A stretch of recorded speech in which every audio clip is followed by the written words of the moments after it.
ہفتے اس اسلام آباد میں جو ہمارا دارالحکومت ہے، آزاد کشمیر اسمبلی کے leader of the opposition Chaudhry Muhammad Yasin اس بیماری کا شکار اور ان کو سخت اٹیک ہوا اور ان کا سانس رکنا شروع ہو گیا۔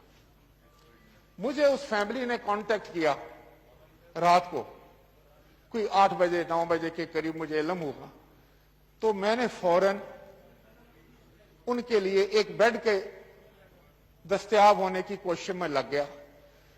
جناب اسپیکر، ساری رات تمام ہسپتالوں میں، راولپنڈی میں، اسلام آباد میں، سرکاری اسپتال، پرائیویٹ ہاسپٹل، میں بڑے دکھ کے ساتھ کہتا ہوں کسی ہاسپٹل میں کوئی نہیں تھا۔ ایک پرائیویٹ ہاسپٹل نے کہا کہ ہمارے پاس تو آکسیجن ہی نہیں ہے، آپ پرائیویٹ طور پر آکسیجن کا بندوبست کریں۔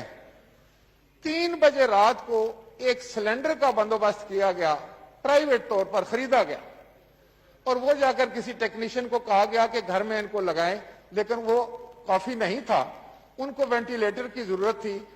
دوسرے دن 11:30 بجے، وہ بھی 10 بجے میں اٹھا، تمام لوگوں کو میں نے فون کیے جو مشیر ہیں صحت کے، مرزا صاحب، ظفر مرزا صاحب، ان سے میری ذاتی طور پر بات ہوئی۔ میں نے ان سے کہا کہ بھئی یہ کیپٹل ہے تو ایک بیڈ ہمیں چاہیے، اور یہ لیڈر آف دی اپوزیشن ہے کشمیر کے، ان کے لیے چاہیے۔ چلے سب کی جان برابر ہے، وہ لیڈر آف دی اپوزیشن ہے یا عام آدمی ہے، لیکن میں ساری رات سے سر توڑ کوشش کر رہا ہوں۔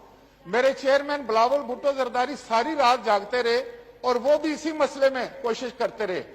11:30 بجے ایک پرائیویٹ ہاسپٹل میں، وہ بھی ہمارے اپنے ذاتی ریکویسٹ کرنے پہ، ان کے التجا کرنے پہ، سارے اپنے ریسورسز استعمال کرنے کے بعد ایک بیڈ دستیاب ہوا، اور اس وقت بھی چودھری محمد یاسین جو ہیں وہ زندگی اور موت کی کشمکش میں۔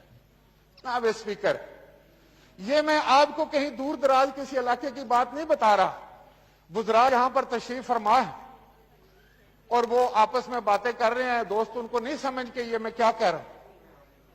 جناب والا، یہ آپ کے کیپٹل کی بات ہے۔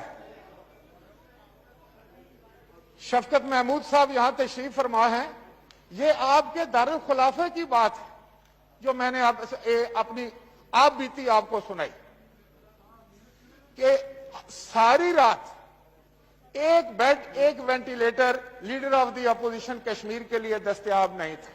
آپ کے پاس فائل، آپ کے کسی اسپتال میں ایک بیڈ کی گنجائش نہیں تھی۔ یہ اگر اسپتال جو کیپٹل میں ہے، جو آپ کے دارالخلافہ میں ہے، جناب اسپیکر آپ تشریف لائے ہیں، تو میں یہ عرض کر رہا تھا کہ پریپیئرڈنیس، اس وبا کا مقابلہ کرنے کے لیے تیاریوں کا پول تو کھل چکا ہے۔ کم از کم مجھے آپ کنونس نہیں کر سکتے۔ ہاں، آپ نے اخبارات میں، ٹیلی ویژن پہ جا کے یا کسی فورم پر یہ کہا ہو کہ ہم بالکل تیار ہیں، تو کسی نے مان لی وہ بات۔ جو آپ بیتی میں آپ کو سنا رہا ہوں، وہ تو اس چیز کی گواہی دیتی ہے کہ آپ کے پاس کوئی بندوبست نہیں ہے۔